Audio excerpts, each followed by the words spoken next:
everybody, welcome back to our channel. This is Michelle. And it's Miranda.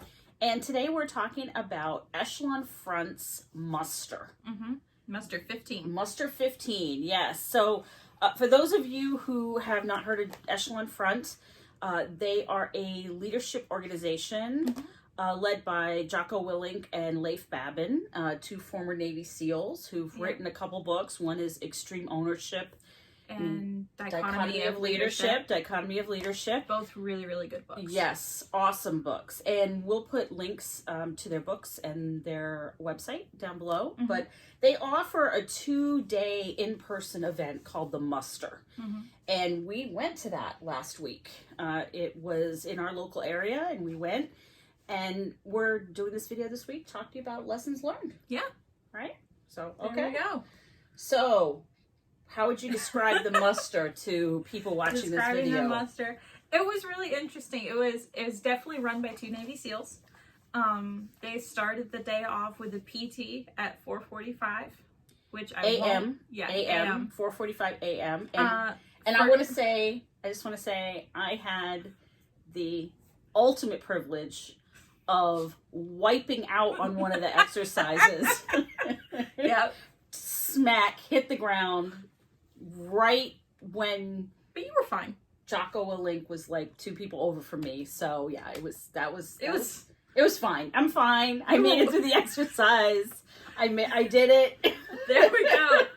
I did it. We didn't throw up. We didn't throw up, so we made it. It was great.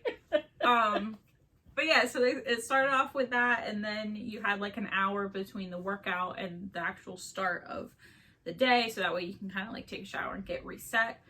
And then it was full on. It was from like 8 a.m. till like 5, I want to say. It was something like that. Yeah, so it was 8. The first session is the 8 till noon, and then we had lunch, and then from about 1 until about 5 or so. And the same thing the next day, right? So it was the same thing, a workout and then 2 sessions. And they had meet and greets afterwards in the evening. Yeah. And then during each session, they had the different presenters, so Jocko and Leif, but then also different people. Like there was one woman named Corey who spoke about her experience with leadership and making decisions in very split-second minutes. She was in a car wreck, and that was her example.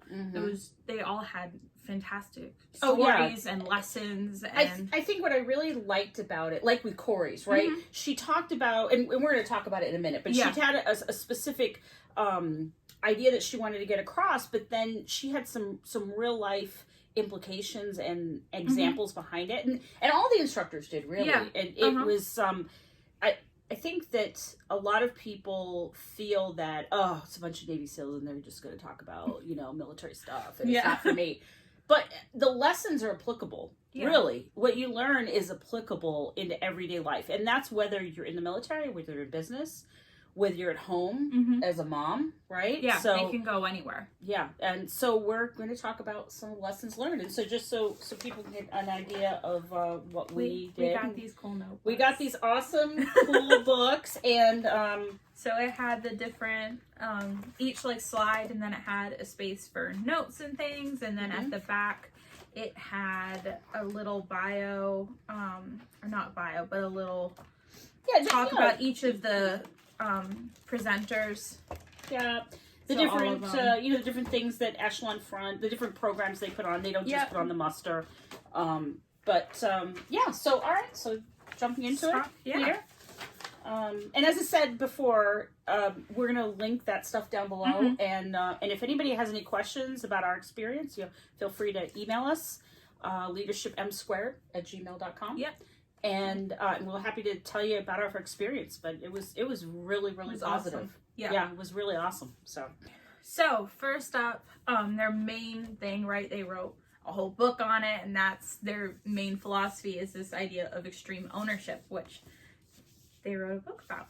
Extreme Ownership: How U.S. Navy SEALs Lead and Win by Jocko Willink and Leif Babin. But it's this concept of, if you're the leader, or even if you're not the leader, right? Even if you're just a middleman and you want to lead, everything is your fault. And you need to take ownership of that, because that builds up that relationship with your team, and it builds.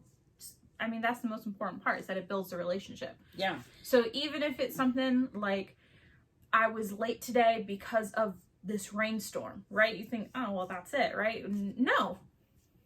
I was late and I didn't check the weather. And that is my fault, because I didn't know that there was a rainstorm, and so I didn't prepare enough. Right? And it's that idea of, you take ownership of it. Of, yeah, I suck. This is how much I suck.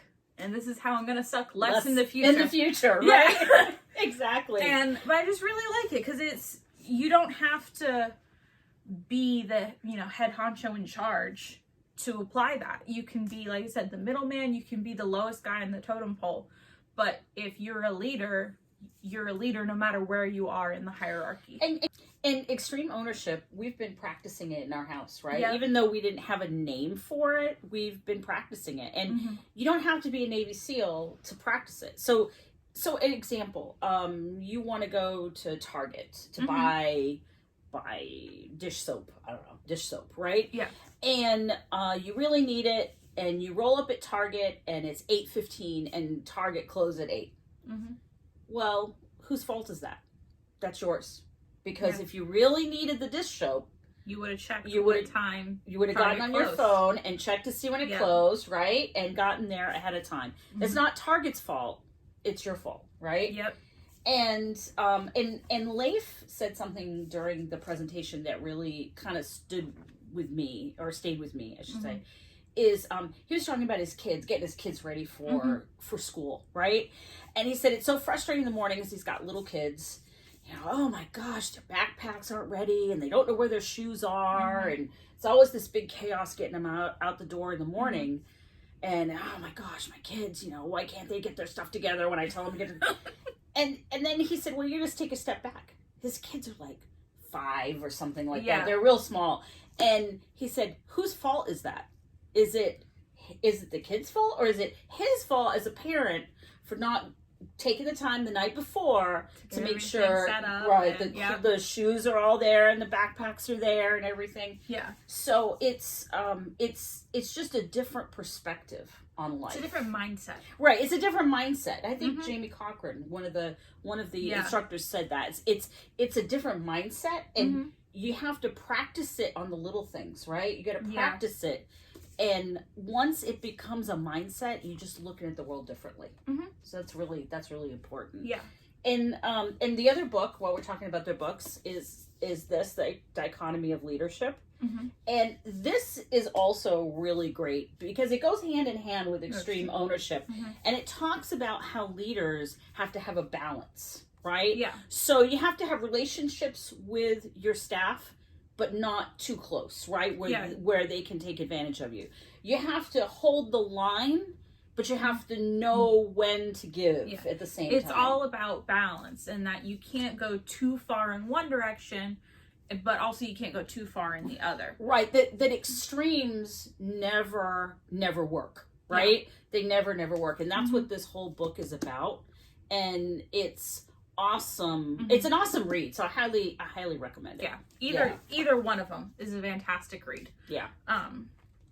But so that was part of the Times, was just talking about those concepts, right, of extreme ownership, but then also the dichotomy of leadership, in that you have to give a little to get a little, and going through that kind of balance. And this might be a good time to talk about one of the concepts, leadership capital. Yep. Right? Leadership capital. Because Jocko and Leif talked about this. A lot of the instructors did at one point or another, really. And I never really thought about this that way. So the concept of leadership capital is that you think about being a leader as having money in the bank, right? And that every time you ask a person to do something, you're expending that capital, right? You're spending that money. You're making a withdrawal. So you have to, at some point, start putting some of that in the bank, right? Yep. So when you start doing things for people, you start having interpersonal relationships, right? Where you're asking about your staff and finding out about their families, right? All of that. You're putting that back in. You're putting that money, you're making deposits, right? When you're going to bat for your team and you're pushing back on something, you're gaining money in that capital bank, right? And go ahead. One thing Jocko said that kind of stuck out to me as a great way to look at it is just start each day thinking that you hardly have anything in that bank. Yes. And so each day you've got to add more to it, right? Yeah. And I thought, because I think a lot of people start with, well, I'm the boss. Like, oh yeah. Like, whatever, who cares? And it's like, no, you've got to go into every situation thinking, what can I do to help my people? That's right. And you can't go into it overly confident, overly cocky, because you just bite yourself in the butt. Oh yeah, because nobody is going to, just because you scream at someone, I'm the boss, you have to do it this way, that gets you nowhere. It gets you absolutely nowhere. Yeah. But you also have to think on the flip side to that is your leadership capital. How much are you going to have to expend to ask someone to do something? Yep. Right. You should always think about that, and think about when you've got a new project that's coming. You've got especially something where people are going to work a lot of hours, or they're going to have to work on the weekends or whatever. You really have to think: is expending that leadership capital worth it? Right, and that needs to be factored into your decision, which I think was a really important point. You know? Yeah, I would agree. Yeah, absolutely. Yeah. So let's talk about laws of combat. Yeah. Okay. The laws of combat. You go through it and they sound very military. Oh yeah. They sound very, very military. But again, it's applicable. So the 4 laws of combat are cover and move, prioritize and execute, simple, and decentralized command. Yeah. So cover and move, let's start there. Yeah, is basically covering your people and having relationships, right? Yeah. It's all about relationships. And he gave this example about a military example about moving forward, right? About, well, we're going to go up one house and then he's going to ask people around him on, what does the situation look like? So can you move up to the next house on the street? And that's a great military example. But how about today, I'll give you an example today that happened to me at work. I was in a meeting and we were broadcasting live this meeting on YouTube, and a lot of email messages were coming in, fast and furious. And I was thinking, oh my God, how am I gonna answer all of these? But one of my coworkers saw them coming in, and she's like, wow, Michelle is really jammed up with this meeting, but I can answer those emails really fast for her, right? She's covering me. She's got my back. And by the time the meeting ended, I was seeing all those emails and I thought, oh my gosh, I'm going to have like 30 of them to answer when when this meeting's finished. And I got done, and she sent me a text message that said, hey, don't worry about it. I took care of all those emails in your box. That's covering for people, right? You cover and move together. You collaborate. Yep. You each have each other's backs. It'd be another example if someone's out sick. Yeah, you take over their, either tasks or responsibility to help them out while they're down. And again, it builds that leadership capital, right? Of, hey, I knew you were sick and all of that. And so that builds up a little bit of capital. So when you're like, hey, I'm jammed up in a meeting and I've got all of these emails, can you really help me out for a minute? You give a little, you get a little. And it's that building up of the relationship. That's what I think is that none of this is really new, right? Yeah. A lot of people already do all of this, but to see it presented in this way, it was really eye-opening. Really was. All right, so keep it simple. So you want to make sure that nothing is too overly complicated. You want to make sure it's simple, it's clear, it's concise, so that way everybody understands. So everybody's on the same page. Right. Something that's overly complex, it's just it gets lost in translation. That's a good way to say it, right? It gets lost in translation, right? Yeah. Why say it with 20 words when you can say it with 10, right? Keep things simple, concise, clear. Everybody understands it and everybody can follow it, right? Yeah. And it's also good to make sure that your what you're saying is being understood, right? So having the sort of the habit of reading back something, right, to someone, hey, I think this is what I heard you say. Can I just check it with you, make sure we're all on the same page, right? Definitely. Yeah, that's absolutely important.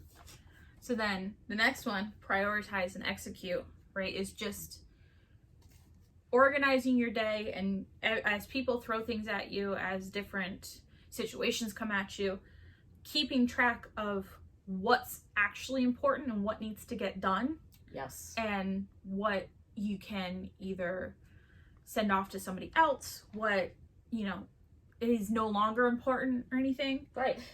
In the same way that we talked about with the Eisenhower matrix, right? Which is in another one of our videos. Yeah. And I think the other important thing with prioritize and execute is detaching from the situation, which we'll talk about in a minute. But detaching, making decisions, and then moving forward, right? There's very few decisions that you can't come back from, right? And so you gather up as much information as you can, you make a decision, and then you go with it.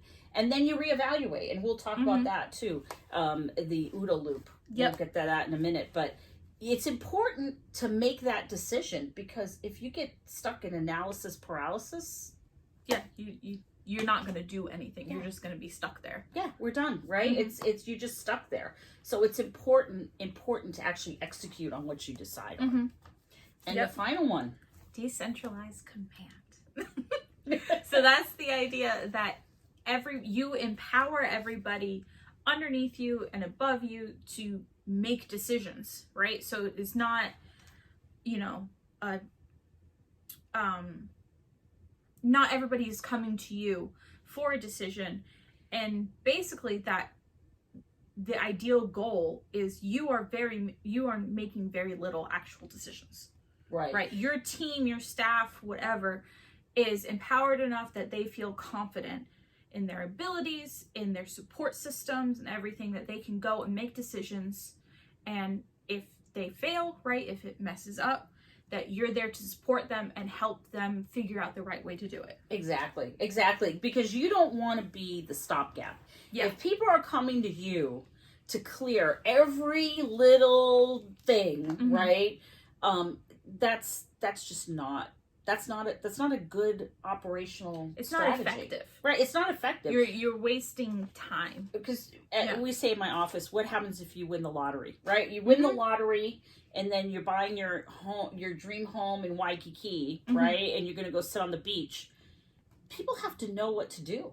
And if they've never had that opportunity to lead themselves and to make decisions, if they're coming to you for, what font should this be in? What right? color pen do I use? All that fun stuff. It's not to say that you shouldn't make decisions as a leader, but you should empower those below you and also above you too, right? That leadership is a two-way street, right? And that sometimes you're going to make the decisions, and then sometimes people below you are going to make the decisions, right? Yeah. And you're going to be the follower. That's important. That was really important. And I think the decentralized command is not something that happens instantly, right? It's something you do little by little. So if you have you're brand new to a team, right? Then little by little, so you start with, okay, I'm making the decisions, here we go. And then you go, okay, Susie, right? Why don't you tell me what you think? What do you think we should do, right? And then Susie, okay. And you say, Susie comes up with a great plan, and you're like, cool, let's see how it turns out. Let's go, right? And then you let Susie run it. And then Susie feels, oh, okay, this is weird, right? And then, you give Susie a break, and then Michelle gets a project, right? And then you let Michelle run it. And you go through, and it's little by little building up those relationships, giving them the support, the resources, all of that to, like I said, by the end, you're making very little decisions, that your team is doing it and you're looking at the long-term goal. Well, I think about today in the meeting I described to you, where a colleague of mine jumped in and took those emails. Those emails were actually directed towards me, right, in a leadership position. And she's a member of my team. She reports directly to me, but she knew what to do. She knew the answers. And she knew that I had her back if she jumped in and made the decision to answer them. And she did. And I'm really grateful that she took that initiative and did that, right? But she also knew I had her back in making that call. So, and it's important. It's important to have that decentralized command, especially for those days when you win the lottery and you decide to go get a beach house somewhere. There we go. So, that's the goal, I think, for everybody. All right. Okay, so the OODA Loop. The OODA Loop. I just think it's fun to say. You just think it's fun to say? That's my favorite part. It's just fun to say. It's the OODA Loop. And you know, what's really funny is that I've known what this was and I've used it, but I just never knew the name of it. Yeah. So it was really interesting. So it was created by a U.S. Air Force Colonel, John Boyd. He was a Korean War vet.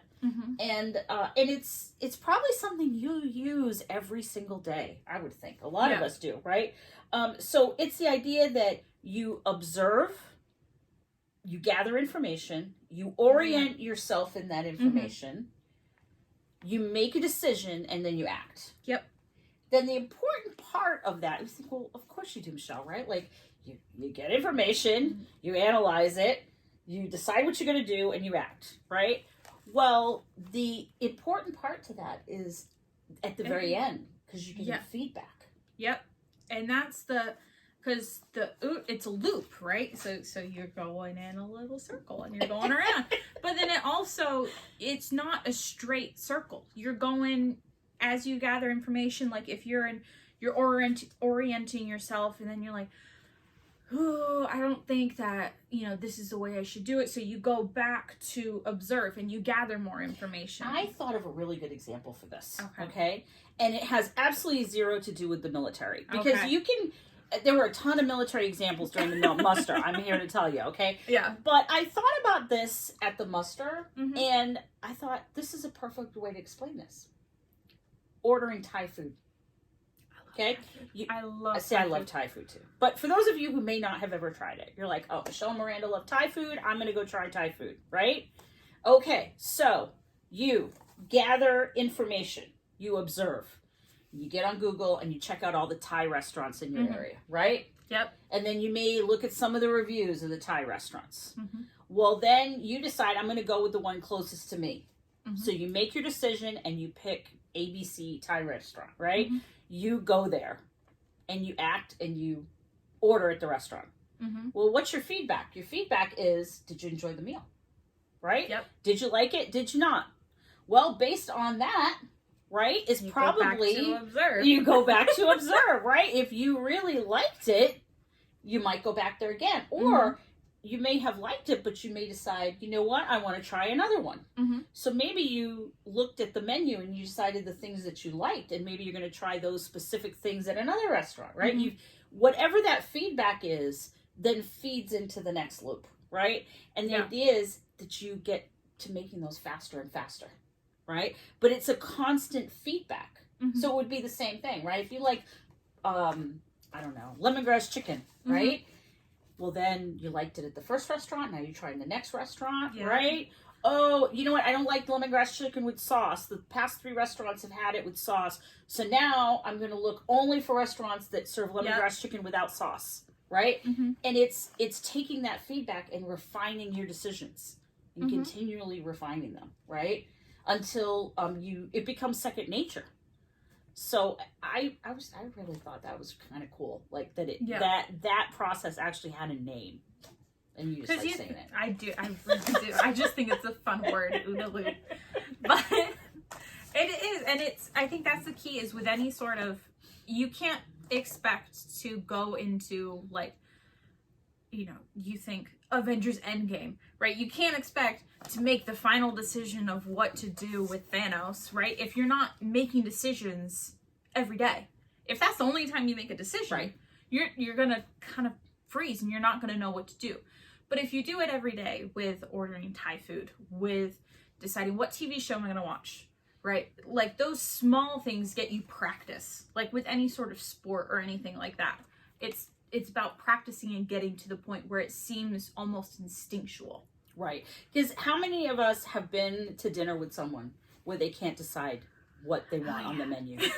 Right? And it's like kryptonite, right? You're watching them and you're like, oh my God, just make a decision, right? And I've always told my kids, not making a decision is a decision, right? And this is sort of the same thing. Yeah.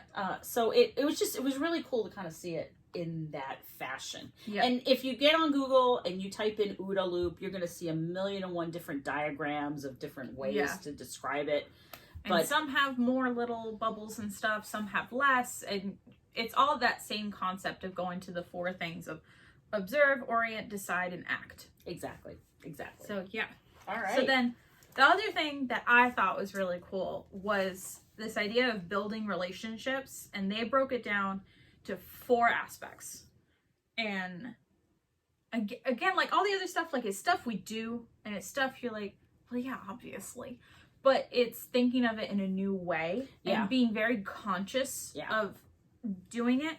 So it's to build relationships, you need respect, you need to listen, you need trust, and you need influence. So the idea of respect is, they didn't say it in this many terms, but I actually wrote it down as a side note, as just how I took it, of respect is something you give everybody, and you yourself have to earn from everybody. Right. And I feel like that is the best way to do it. Because if you're giving everybody respect, they kind of automatically treat you that way, but then you also have to earn their respect through your actions. Exactly. Right? Through that ownership, the extreme ownership, right? That's how you earn it. And that leadership capital and all of that kind of factors in. And then listening. Yes. Well, because, right, if you're not listening to others and showing them that respect to listen to them, and not just listen to them and give them lip service, like listen and really take on board what they're saying, how do you expect for them to listen to you? Yeah. Right? And it's important, especially when you're in a leadership position, if you're not listening and listening to different people's perspectives on things, right, you're not getting the full picture. Yeah. Right. So, not at all. No, it's important to build a relationship to listen to what people have to say. And to know when to listen and when to give your opinion. Yes. Because a lot of times, and I know I do it all the time, of I just need to get something off my chest. I don't want anyone to solve it. I don't need anyone to make a decision. I just need to complain. And I need to complain for like 5 minutes, and then I'm done. I'm over it, and we can move forward with our lives. But Jocko talked about that, right? That sometimes that's what leaders need to do, right? They just need to be a safe space for someone to come vent, because that's what they need. They don't need you to solve it, right? They don't need you to move heaven and earth. They just need you to listen to what they have to say for a few minutes. Most definitely. Yep. So then the next part was trust.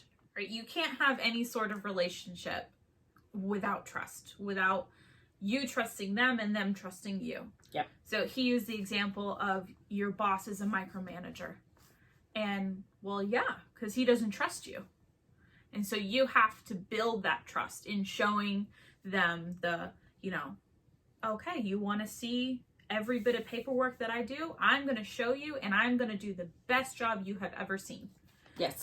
And that was how you build that trust till they get to the point where, like, well, yeah, Miranda's gonna turn in her paperwork and she's gonna do all this stuff. I know she's gonna do it. I trust that it's gonna get done. Right. Exactly. So that's all important things when you're thinking about relationships. And it was really funny. I think it was Jocko. I can't remember if it was Jocko or Leif said this, that relationships are the number one priority when you're a leader, right? And it's funny, he was talking about going into a client's business, and the leaders were saying, oh yeah, I have great relationships with my people, you know. And he said, well, how do you know that? Well, because I say hi to them every morning, or so, it was something like that. Something like that doesn't build a relationship. Yeah, right. No. That does not build a relationship with people. That's just being courteous. You do that to a stranger on the street, right? So it's relationships are really, really important, right? And the last one that I thought was the most important of it is influence, right? Is allowing people to influence you in order for you to influence them, right? Like, I can't go to you and say, Michelle, you need to read this book. It's the best book that has ever been written on the face of planet Earth, and you need to read it, right? Because you're going to look at me and say, whatever. Okay, right? Whatever. But, you know, if a couple times before that, you know, you had said, hey, Miranda, you know, there's this really cool TV show that I like. Yeah. Okay, cool. I'm gonna go ahead and watch it. Or, you know, hey, Miranda, you know, in the office, we use yellow sticky notes, and I think we should give it purple a try. Right? And it's those little things that build a trust. So when I go to you and say, hey, Michelle, you know, there's this book that I got, and I think it's really cool, and I think you should give it a try, right? Because I've let her influence me and influence some of my decisions, then she's going to let me influence her. Right. Because we have that relationship. And again, the trust. It's a balance, a give and take, right? You can't just have an extreme of one or the other. That dichotomy of leadership. It all circles, right? It all comes back. Well, it all comes back. It's a whole circle of everything kind of feeds into one another. Right. And one of the other concepts that they talked about was to be able to detach from things, right? Yes. And Corey, one of the instructors, gave a great story. She had been in a horrible automobile accident. And she talked about how in the middle of the accident, you know, she was able to take a step back, detach, and figure out what she was going to do next, right? In small increments. Okay, I need to get out of the car. What do I do, right? And then I'm going to go across here and get out the door. And then, now I've got to see if anybody else is hurt. And then I've got to call 911, right? It's because you never make great decisions when you're emotional. Yeah. And so you have to detach from the situation. And it's always good to have that red flag if you know you can't detach, right? They talked about having maybe a confidant or something where you know, before you hit send on an email, right? I forgot who it was that talked about it, that, you know, you're writing this email in response to somebody and it's all caps, right? And blah, blah, blah. Yeah. Nothing ever good. You know, you what is it? You respond to everybody, right? You respond, you send it to everybody, right? And all you feel good right in that moment. And you're like, yeah, I showed them. Right. They suck. But then, 30 seconds later, you're like, ooh, should have sent that email. That was not maybe good. You need to have a confidant, right? That you can send a draft to that email to. I have one, right? Yeah. I have a person who's that person for me. She's my sanity check, right? Yeah. And she's like, ooh, Michelle, don't send that email. Yeah. Don't send the email. But having that sort of relationship with someone, having that sanity check, or being able to detach and get another perspective on it. And I think also being self-aware of knowing what your red flag is. Yes. Because not everybody's gonna look the same way, right? Some people will just shut down, right? And they just don't take any more information in, and they're like, nope, I'm done. For me, I get very short-tempered. And that's when I know I'm far too emotional. I start snapping at people. Yep. And that's my red flag of when I know I need to take a step back and kind of reevaluate the whole situation. And I think one of the last things that I took away from this is checking your ego, right? And that when you're looking at things and you're really upset about things, that checking your ego is really, really important. And making sure what you're upset about is really, you should be upset about it, or is it your ego that's in the way? And I had a side conversation with one of the instructors, and she really asked me that question. I was talking about something, and I was just really, I was like, oh my God, I can't believe it, blah blah blah. And she looked at me and she's, I can tell because I can feel it coming off you. And I said, yeah, wow, maybe this is more about my ego than anything else, Yeah. And so it's important. Is this about you, or is it about getting the mission done? Mm-hmm. Right? So on that note, in case any of you heard some little barks, that was Alina. this is Alina. She's Our- been here with us while we're filming. Team mascot. She's Leadership M² mascot. Yeah. So that's the little yips you've been hearing.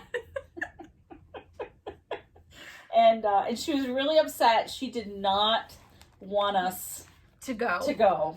She Even though it was did only not. for like 2 days. Yeah, she did not want us to go. Not She happy. jumped in a suitcase trying to come with us. So, Yeah. That's I'm sure we did not recap that in any way that gave Echelon Front justice, right? Because they do a fantastic job. It was awesome. Yes, highly recommend attending a muster if you can, or looking up some of their videos on YouTube. Great content. Mm-hmm. Totally worth it. Okay. All right. Bye, Alina. Bye. All right. So until next time. Till next time. Bye. Bye.